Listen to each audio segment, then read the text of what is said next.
Hello guys, in today's video I'm going to show you how to fix Java runtime environment not found in Windows 11. So first of all, you want to go to your browser, write down Java GRE and click download Java.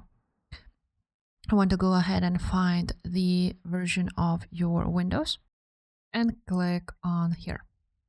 After that, you want to click on this file, click yes, and you will see this. Then you want to click install, and you will need to wait until it installs. After this, just close. Now, once you have it, you want to open up your File Explorer. After that, you want to go to your local disk C, Program Files, find Java folder, open it, press on the first one, click on bin, and then you want to go ahead and copy this directory at the top.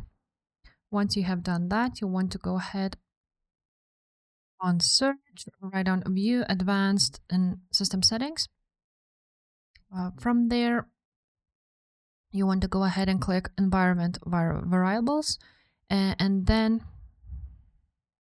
click on Path right there, double click on it, and from here you want to click New and paste your game directory just like so. Click OK, OK, and OK, and the problem will be fixed. If this video was helpful, make sure to subscribe, and I will see you next time.